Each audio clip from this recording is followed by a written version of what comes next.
So great. Thank you both very much for being here. It's a pleasure to be part of this kind of workshop, which is about empowering ourselves, about feeling more confident, about telling our story.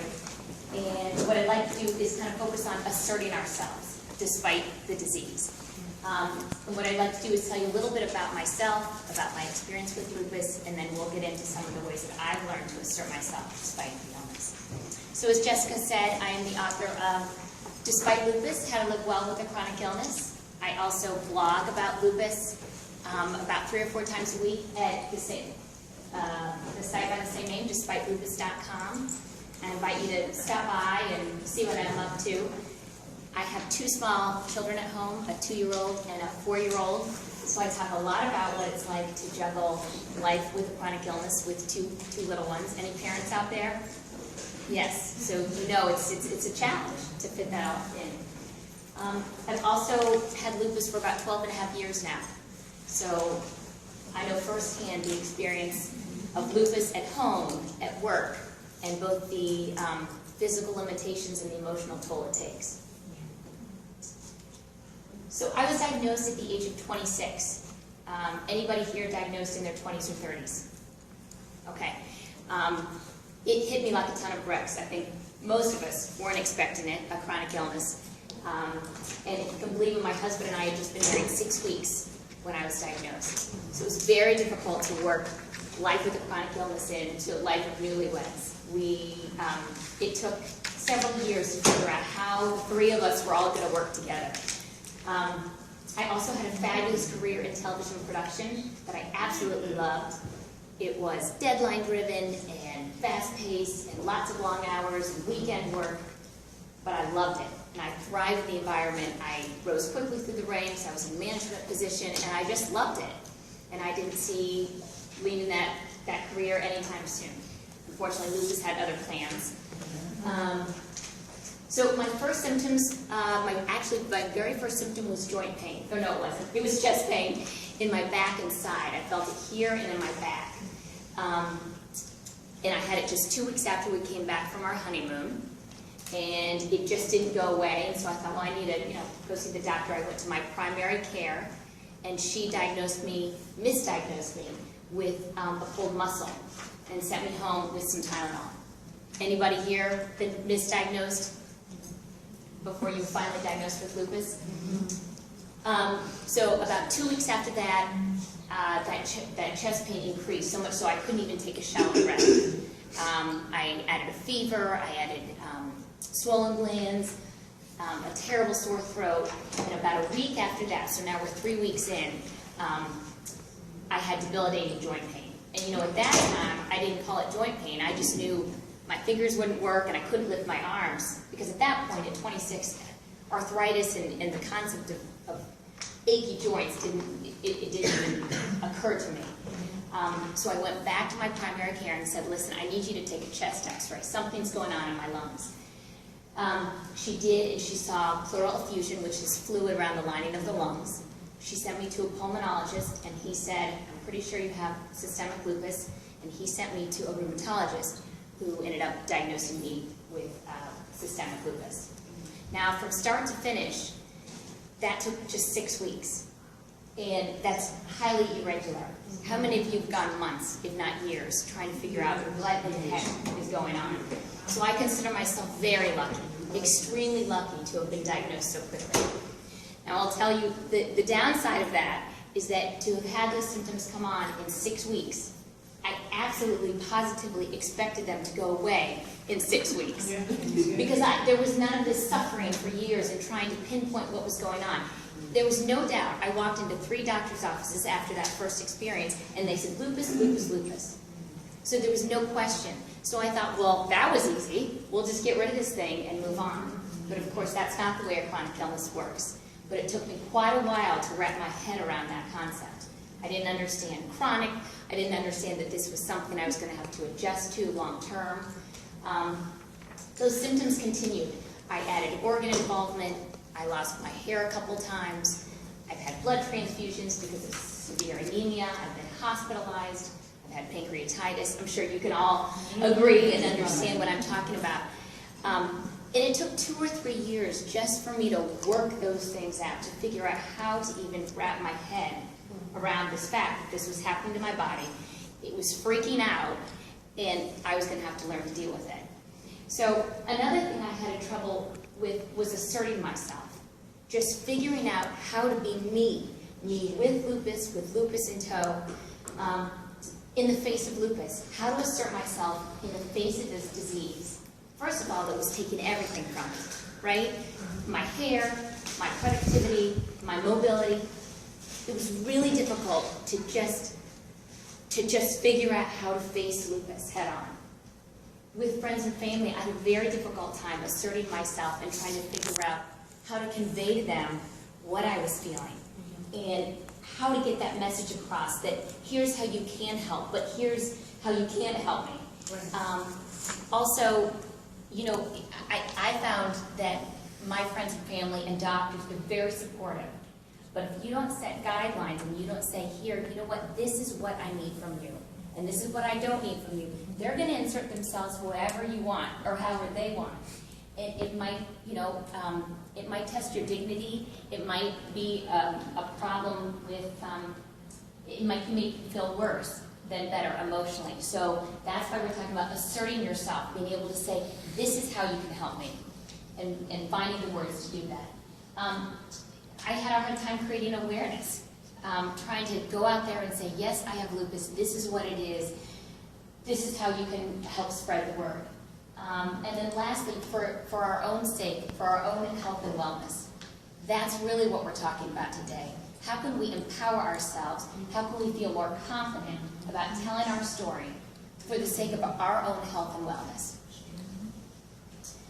So, why is it so difficult to talk about lupus? I call it something called endless possibilities, right? I mean, there are so many reasons why it's hard to talk about this subject. One is the symptoms. There are 25 symptoms, right, we can have on any given day, plus the side effects of the medications, the emotional toll, and the physical limitations. All of that, you know, where do you even begin? The fact that our lifestyle and our work and our personal life, they're all compromised. So talking about lupus, for all those reasons, made me feel tongue-tied. I didn't even know, it was just very difficult to even start the conversation. And once I started it, you never know what you're going to get, right, from people. I also used to tense up. It used to make me very nervous to talk about lupus. And I think I got pretty defensive sometimes. Partly because people don't understand lupus. You know, all of us in this room, we look pretty darn healthy, right? Somebody walks in here and they're like, lupus? Well, you guys all look great. You're doing super. That's very difficult when your body is literally falling apart on the inside to reconcile those two. And then resentful. You know, there was also another handful of people who, you know, say, oh, lupus, that's awful. I'm so sorry. Well, if you catch me on a bad day, I'm going to say, no, you can still look well, you can still do all this stuff. So it's, I found those were the emotions that I felt when I used to have to talk about lupus. So obviously the goal, generally speaking, and today, is to alter that experience. It's to make talking about lupus be one of confidence, right? So that it's easy to talk about lupus. So that it's one where we promote understanding, where we understand what we're talking about and the people we're talking to understand it. It's also, of course, to create awareness. When I walked into the doctor's office and I heard lupus, I had no idea what the disease was. Anybody else? Did anybody else? Yeah, I had no idea what it was. So I would love for that not to happen to anyone else ever again, right? So that everybody knows what lupus is and what symptoms to look for. And we also want it to be one of familiarity, one that we're comfortable talking about. Obviously, I've written a book about lupus. I'm pretty darn comfortable talking about it now. But we just want to be comfortable in our own skin, right? This is something we're living with. So we just want to be able to, for it to all roll off the tongue. So I know many of you are saying, well, why me? Why do I have to be the one to explain it? Why do I have to create understanding? Why do I have to be the one to promote awareness? Now, all I can say is why not me? Why not us, right? We're the ones who know lupus best. I don't think you'll find anybody else out there outside of this room who doesn't have lupus, who knows better about what's going on than we do. We're living it, right? Yes. So we should be the ones to explain it. And lastly, the LFA has this great new campaign, Solve the Cruel Mystery, right? It is a mystery. Dr. Welton was, extremely honest about the fact that he doesn't know a lot of these things. Doctors don't know the perfect prescriptions and the perfect remedies for all these things. So we're going to clear up the mystery, and we're going to clear up the misunderstandings about what lupus is and how we look like this, but feel awful inside. We're going to have to be the ones to explain it and to clear it up. So we're going to focus on 3 things to assert ourselves. One is being open. Okay, one is being open, the second is being educated, and the third is being prepared. So we'll start with being open first. And I'll turn it over to you guys. We'll ask a question. Why is it so hard to talk about lupus openly? Yes? Because people look down on you, they either pity you, or they think you're not going to be able to contribute, or it just puts a difference between you and everyone else. Absolutely. Yes? For me, talking about lupus in an African American, society is kind of hard because they're not educated. Not saying not all of them, but coming from the country, it's really hard because they associate AIDS with that. Yeah. I found that the first thing with my family when I told them I had lupus. Oh, you have AIDS. You have immunity. Yes, and that's the focus that I'm finding a lot. And I want to learn more about it so I can educate my family and my community about that. So we can be better educated to know the medicine. You have to take the medication. You have to. Absolutely. Anybody else? Yes. I've had the experience where I start to talk about it and people would just brush me off. Oh, you're fine. You look good. Nothing wrong with you. And then it makes you sound like you're a whiner. You're a complainer. It's also a little bit chicken and egg because people don't know what it is, and it's not like cancer or something that like everybody knows what it is, and so it's difficult to explain and it's hard for them to get, but we need to explain it for more people to get it, so it's sort of like circular. Yes, it is.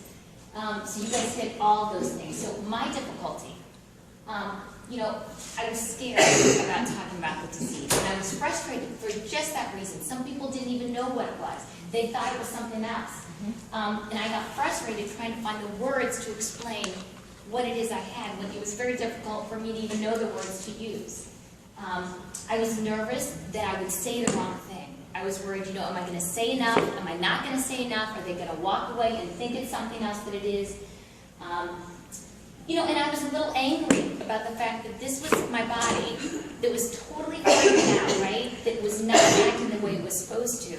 And here I have to try to find words to explain this. I was a loss for words because there's a lot that goes into lupus. Where do you even begin?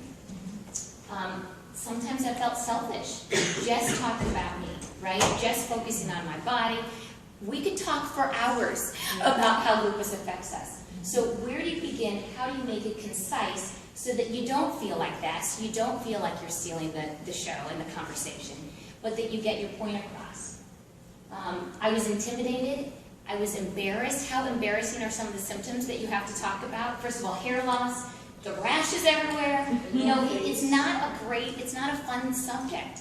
So we have to figure out how to craft our story so that we're comfortable and you make other people comfortable so that you can have a dialogue. That's the idea, is to get talking points so you can start that dialogue. I was overwhelmed. How many of us are overwhelmed in general? And I got very tired of explaining it over and over and over again. Yes?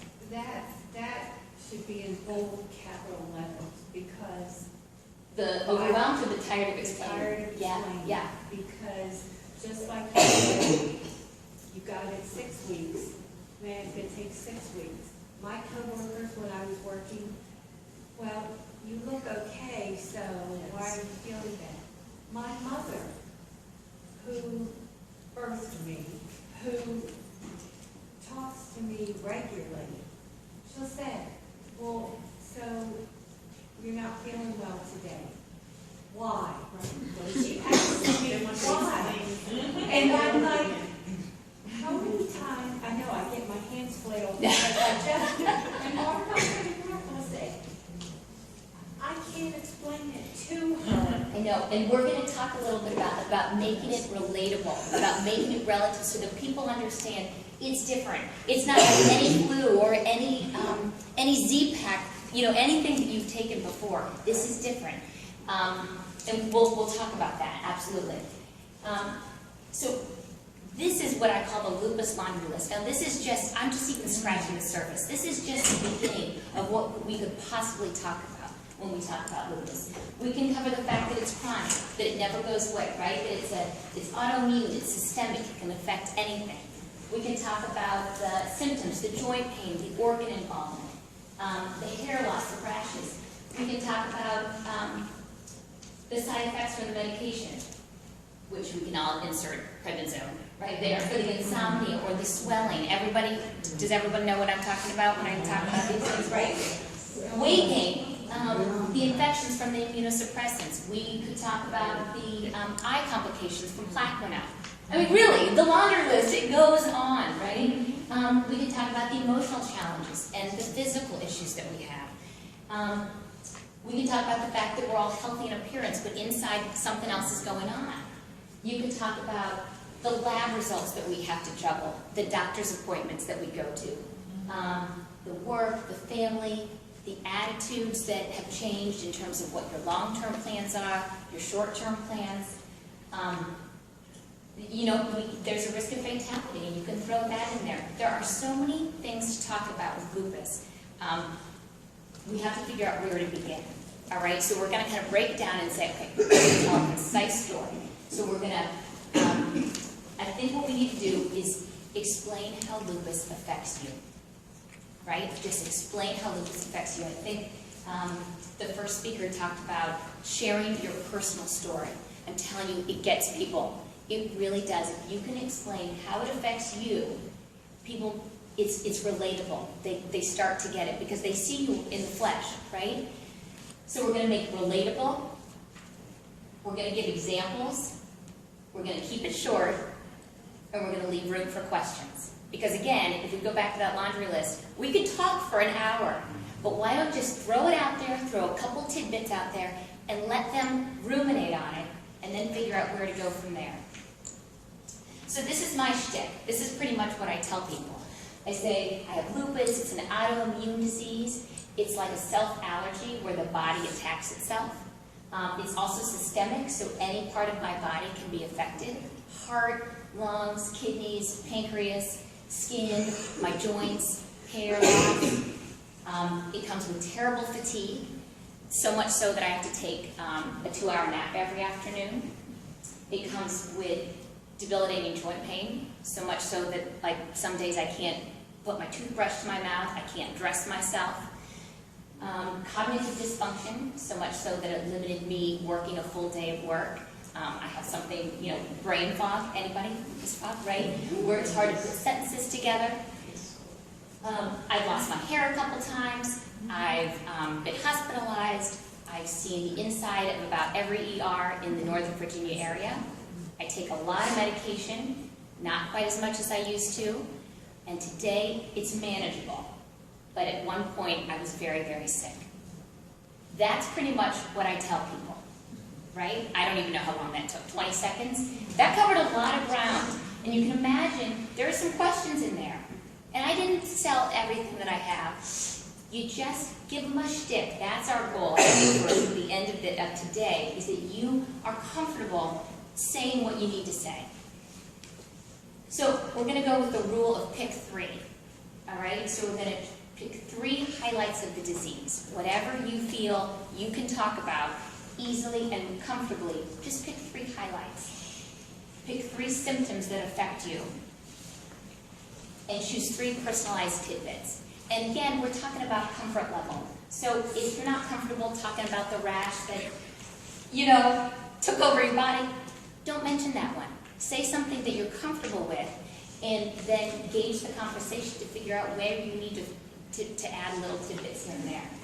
So we go back to this lupus laundry list. So disease highlights. You can talk about the fact that it's autoimmune, and you could maybe explain it's not AIDS, it's actually autoimmune, and it's where we have an overactive immune system, not an underactive immune system. There, that clears that up. You can talk about that it's systemic, that actually every part of the body is affected, rather than something else that is only topical, or something that doesn't take over the body. You can talk about the fact that it's chronic, that it doesn't ever go away, and that you will always have it. There, right? Okay, that's covered. Go into symptoms. Again, right? Take your pick. You can talk about anything, whatever you're comfortable with, and however it most affects you. And then I encourage you to throw in personal tidbits. You saw in my shtick how I just gave examples, again to make it relatable. Because when I talk about debilitating fatigue, you guys know what I mean. But somebody out there might not know what I mean. I've had many people say, oh, fatigue, yeah, I've had kids, I know what you mean. I know what you mean, pregnancy. Or I've had a friend who ran a marathon and said, yeah, fatigue, I know what you mean, I'm just exhausted. Well, I can tell you, I've done a marathon, and I've had 2 pregnancies. That's not fatigue. That's what I'm not talking. Lupus fatigue is different. And if you can find the words to explain that, you're not going to be confrontational. You're just going to create awareness and understanding, and you're going to be more confident about talking about lupus. So, in terms of this laundry list, I'm just going to try to give you some tools to figure out where to even begin. So, I found that a tracking system really helps. First of all, once you get it down on paper, then you have in black and white the symptoms that you're talking about. You can no longer convince yourself you're crazy. They're really happening. They're really happening over and over and over again. And you'll have some talking points with your doctor, with other people, even with yourself, to say, you know what? This joint pain has been going on for a month. I'm not crazy. This is not, I'm not just depressed. This is because I'm feeling this. I think we do a tracking system so that we can tell a concise story, so that we know where to start. I find that the tracking system also helps me be factual about what's really happening, so that I can't convince myself that something is happening or isn't happening. I don't know if any of you have fevers, unexplained fevers with lupus. I had a fever for a month one time. And I had this tracking system, and I marked it, and every week, I'm like, there's no way I've had this thing for a whole week, and then 2 weeks, and then 3. But the tracking system didn't lie, right? And that's, again, now I have a talking point. Well, you have a fever. Well, somebody says, yeah, I've had a fever before. Well, this one actually lasted every day for a month. I wasn't doing anything differently. It just happened, right? Unexplained fevers. I think a tracking system makes it easy so it's specific, so that you have specific examples to draw from. And most importantly, we want to make it easy. I don't know about you, but juggling those 25 or 30 symptoms in my head and trying to figure out which one I'm going to talk about now, it's challenging, whether it's with the doctor or with your family or friends. So a tracking system can make it easier for you. Now, this is what I ended up using. I'll give you some other options in a minute. This is what I call the chronic control spreadsheet. I tell you a lot about it in my book. Down the left side, I put the symptoms, I put my lifestyle habits, I put all the medicines, and it cuts off, because this goes back to here, for medicines. Across the top, I put the days of the week, 1 through 31. And then at the end of each day, I take 30 seconds and do a check mark. And say, you know what, I have joint pain, my throat glands were swollen, I had, my digits were swollen. Whatever was going on that day, I marked it down. And then I did the same with my lifestyle. Did I nap? How long did I work? Did I exercise? Are we traveling? And then I marked down whether my medications were working. And all at once, immediately, I see my disease take shape, and you can see what you're talking about. Again, you can remind yourself, I'm not crazy. These things are really happening to me, and I use the word talking point, but in this setting, it's proof. right? It's proof when you talk to your mom. It's proof when you talk to your significant other or your coworkers. In your head, you can say, I see those check marks. I'm not crazy. This is really happening. Other tracking systems, did any of you journal? Anybody keep a journal? That's a really good way, you know, to just make sure that you're getting down on paper what's going on in your body so you can remind yourself, this is something I should talk about.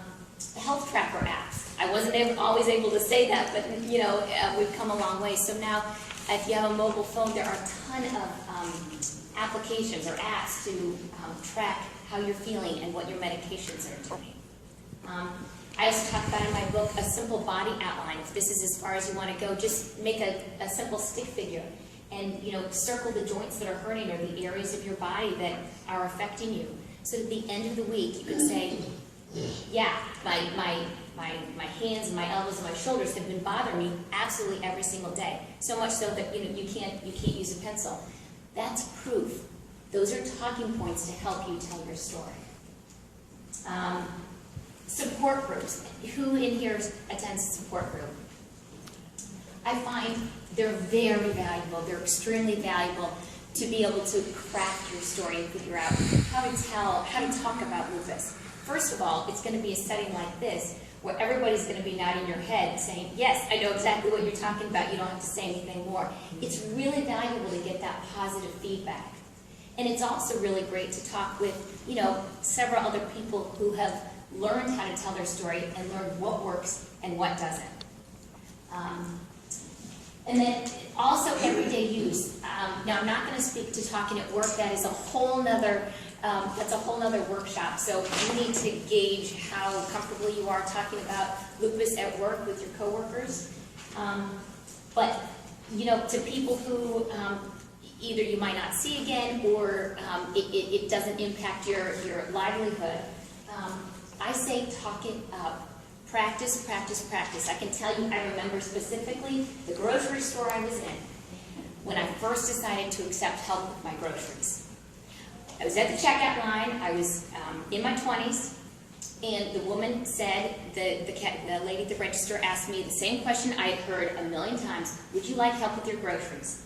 And I can tell you for the 100 times before that, yes, I needed help with my groceries, but I never said yes. I always said no.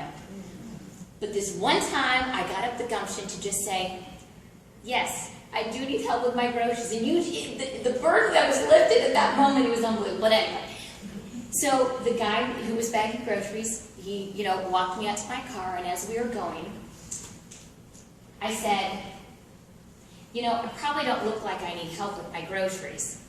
I said, but you have no idea what's going on inside my body right now. I said, I have something called lupus. Do you know anything about that? He's like, I've never heard of it. And I said, well, it's like arthritic pain, and I said, it's very hard for me to even, you know, like grip the steering wheel. And I said, the concept of lifting these bags into my car is just way too much. And I said, I'm going to have to do it on the other end, so you're doing me a big favor.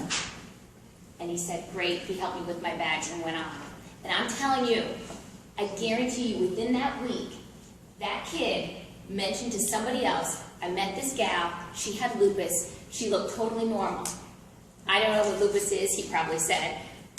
But there you go, right? You started a conversation about lupus. One more person knows about the disease than did earlier in the day. So what we're going to do, I'll leave you with this for this section, is concentrate on areas that we can affect. There are so many things about lupus that we can't affect, right? That we can't change.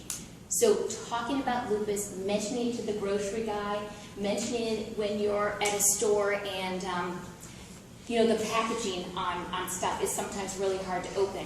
Sometimes they'll open it for you, right? Have a conversation there. Say, you're really doing me a favor. My joints are awful because of this thing called lupus. Doing so will bring you the satisfaction, feeling of influence, and inner strength you've been craving. So we'll go on to being educated, because again, we're doing a three-pronged approach, being open, being educated, and being prepared. So being educated. So now let's talk about why is it so hard to intelligibly answer the question, what is lupus? Why is it so hard to answer that question? Yes. Because there really is no definite, clear, concise answer. It's like you go into it depends on the person, because, you know, she might not have what I have, so everyone. Absolutely, it's a mystery, right? Everybody agrees, it's a mystery, we don't really know. Every single one of us is affected differently. So there's no set agenda that we can say, this is what lupus is. Anybody else? Why is it so hard? Yes? Because of the way people react when you tell them you have to. Absolutely. The responses you get, right? Yep. Yes? I would say it's saying the same thing over and over again. Running to the same thing. Absolutely. And you can tell them the symptoms. I don't know if any of you all went to the tour bus. Yeah. That was great. And I wish everybody I knew could haul their butt into that Right. bus, because to me, it was right on. Mm-hmm. But it's like it goes out of their mind, like you had the case of the flu, and you're going to be better. So even telling them, they still don't understand. Or, well, how did you get that? So I guess that's, why it's hard to answer, because just like you said, response. Absolutely. So this was my difficulty with trying to answer it correctly and intelligently. There's so much to learn, right? Because we're not affected the same, because there are so many different manifestations, there's a lot to cover, and that's a lot to take in. It was very difficult to remember all the stuff that I needed to mention. With the lupus fog, with fatigue, with pain, that's a lot to take in. The new vocabulary, right? All the medical jargon. I never knew what an antiphospholipid syndrome was, or DNA antibodies, or alopecia, or synovitis. I mean, I didn't know what those things were. Sometimes I don't today. Depends on the day. The pronunciation, I think, is challenging. I think a lot of times we talk about this earlier, there's too little time, right? You don't even know where to start, and you don't know where to finish. So that's what we're going to talk about again, is telling a concise story and educating ourselves so that you can fit it in to a small window, so that you can just say, this is what lupus is, so that you're comfortable throwing it out there. You know, and I think for me, the state of my illness made it very difficult to talk intelligently and think critically enough to say, this is what lupus is. And I think there was a little bit of me having my head in the sand, that if I don't talk about it, if I don't learn about it, maybe it'll just go away. Maybe if I... One is we're going to strive for a working understanding. Again, I think it's really important to remember, we're not trying to diagnose this thing, right? We're not trying to practice medicine, and we're not trying to treat it. All we're doing is trying to talk about it. So all you need to do is strive for a working understanding. I think we can do that. We want to strive to communicate. And what that means, in my definition, is to convey a message that's received and understood. And I think what you want to think about here is, you know, think about going into the doctor's office. How many times have you gone in and you sit there for 15 or 20 minutes and you listen to what the doctor has to say, and you walk out and you're riding down in the elevator and you think, I have no idea what he just said. I have no idea what just transpired. So it's important that we think about, when we're talking about lupus and telling our story, we want understanding to be there.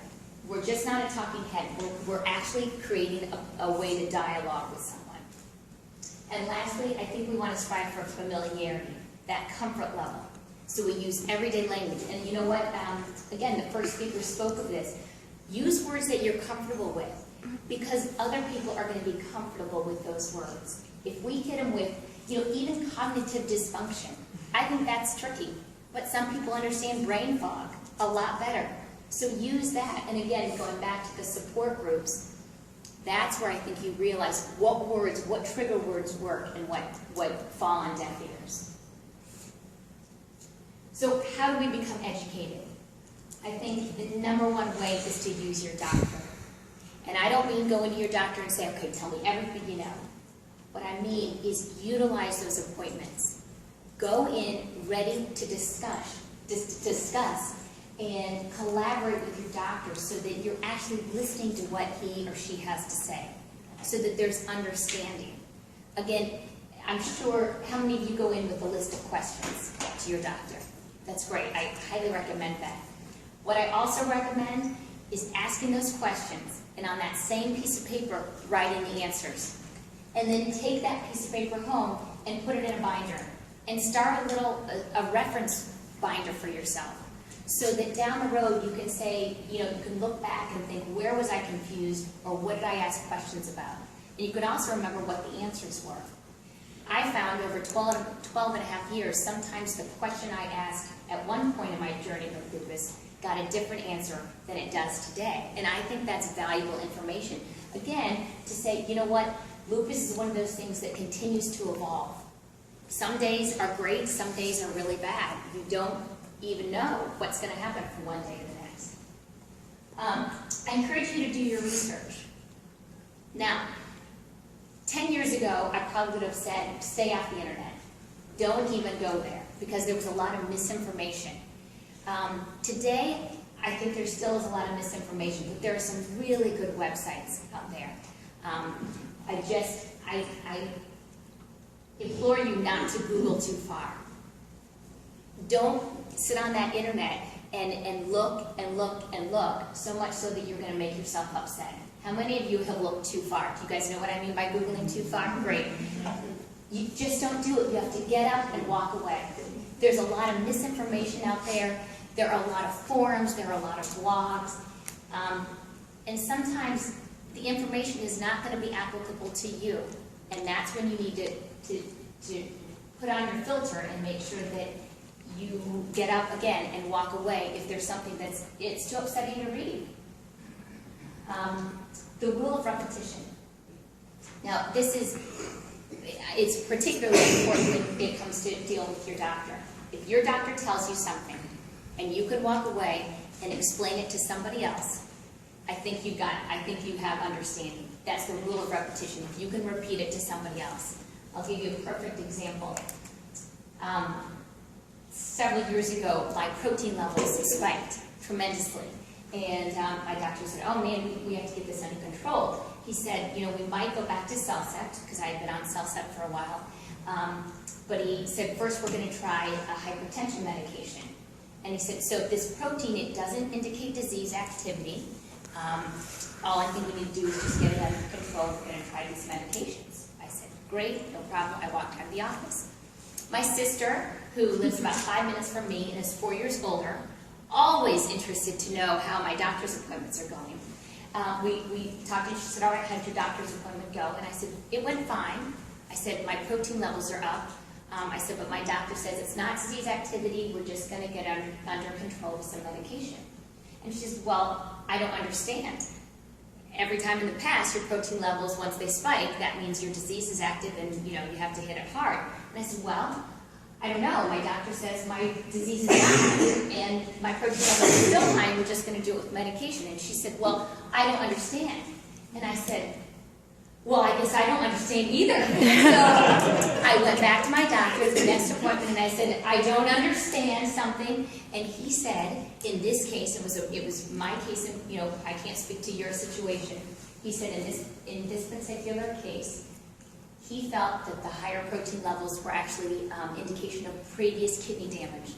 That there was nothing in my blood work or anything clinically that said my disease was active.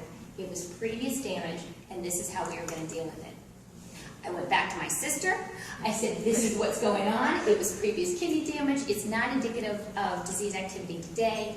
And she said, I understand. And I said, I understand too. We went on our way. But I think it's really important. There's so many things that the doctor is telling us, right? And you have to be able to repeat it. If you can repeat it to somebody else, you understand. And that's being educated.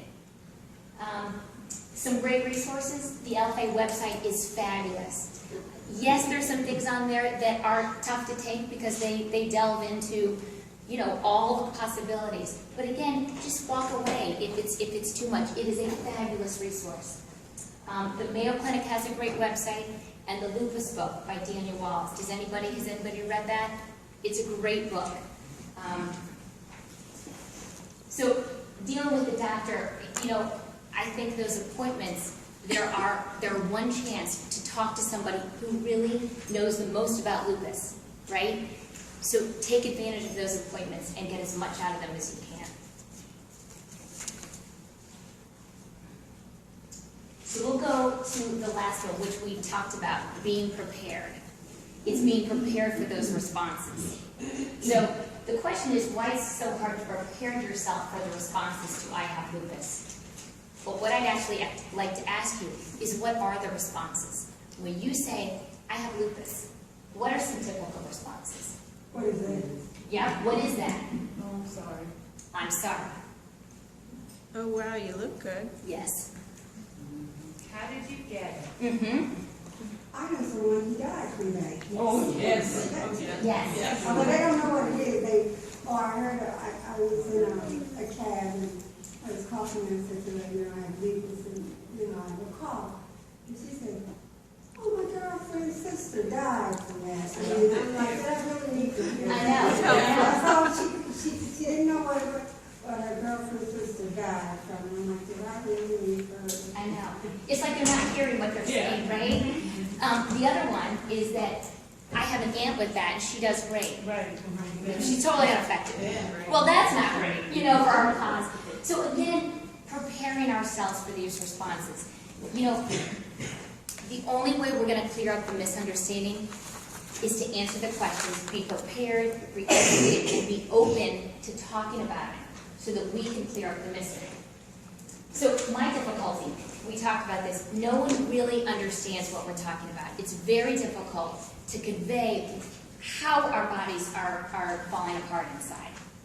I felt self-conscious, again, talking about all these very personal things.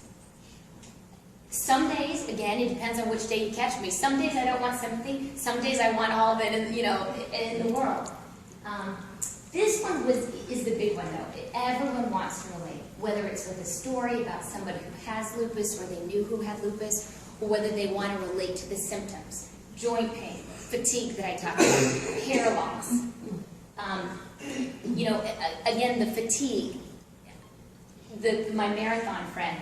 The thing is, we don't do anything and we're still fatigued. That's kind of the point. So if you learn how to craft your story and figure out a talking point so that you can respond, not confrontationally, but just in a way that clears up the mystery, right? That makes it more defined as to what lupus fatigue is compared to something else, you're doing your part.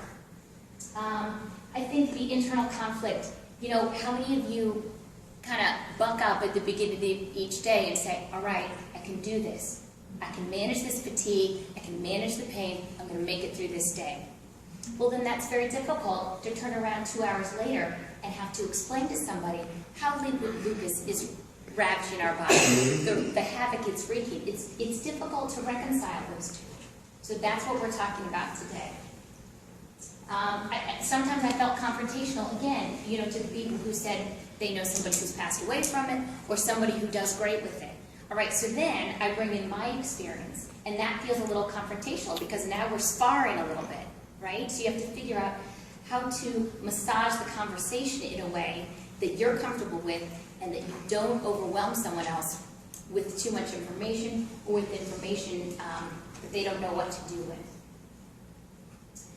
A lot of times talking about lupus, it requires energy that I don't have. And this is a big one for me. This is like chapters 3 through 7 in there.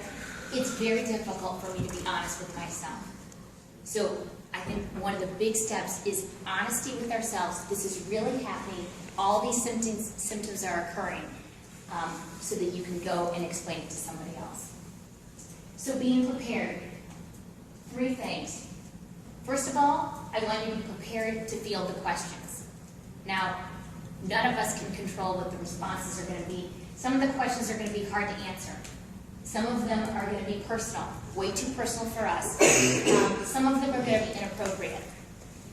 We can't control that, but we can control how the conversation goes. right?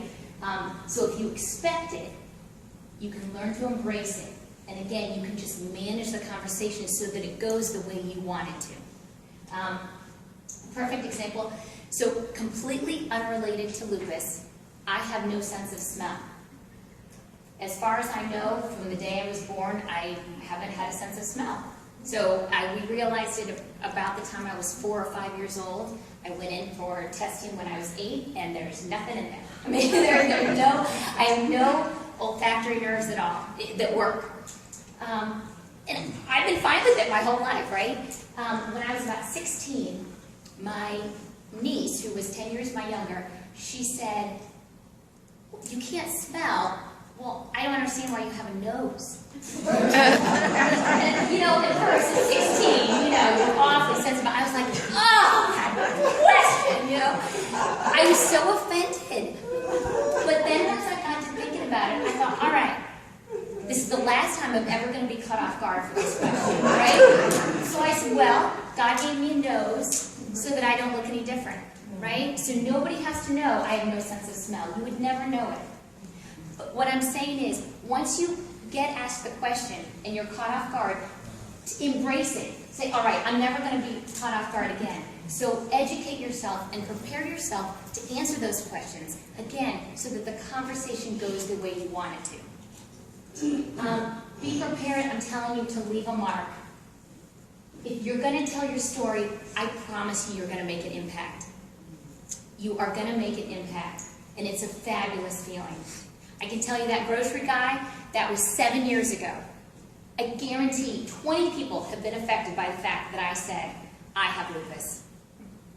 Now that I'm in retail, now that I sell my book and I sell my pill bags, I've learned that apparently it takes 3 times before a consumer buys. So let your story be one of those 3.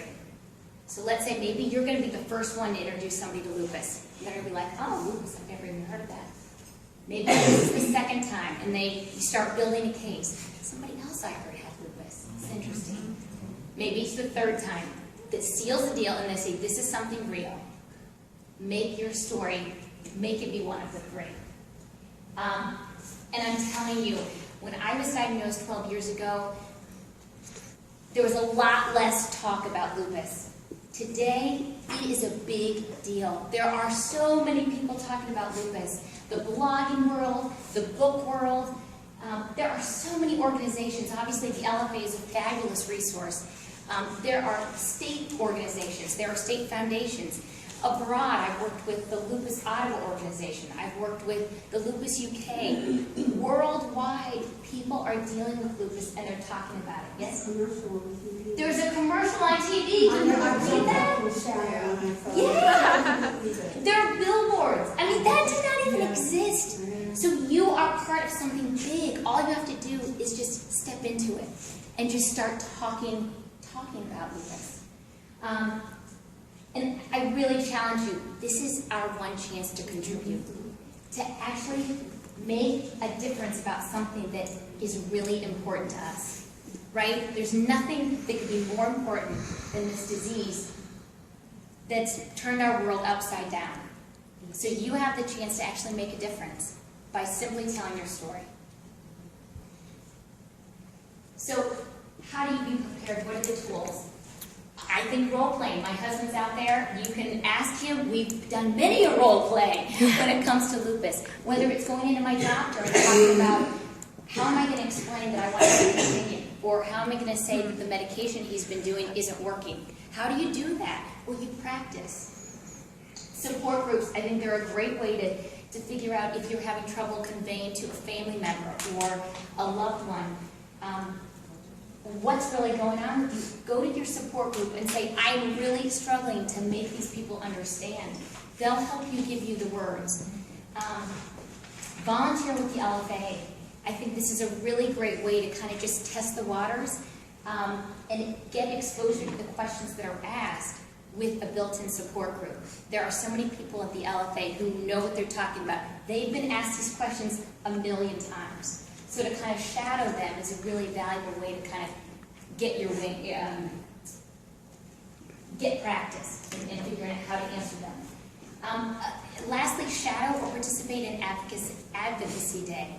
And that's, again, what we're talking about is learning to tell your story, to make a difference and make an impact, and to actually do it on a legislative level. So again, this is from my book. We're talking about confidence, we're talking about asserting ourselves so that we're more comfortable talking about lupus. So I will leave it on here. That's my email address. I answer emails all day long about lupus, and you can visit my website. And I don't know if we have time for a couple questions or.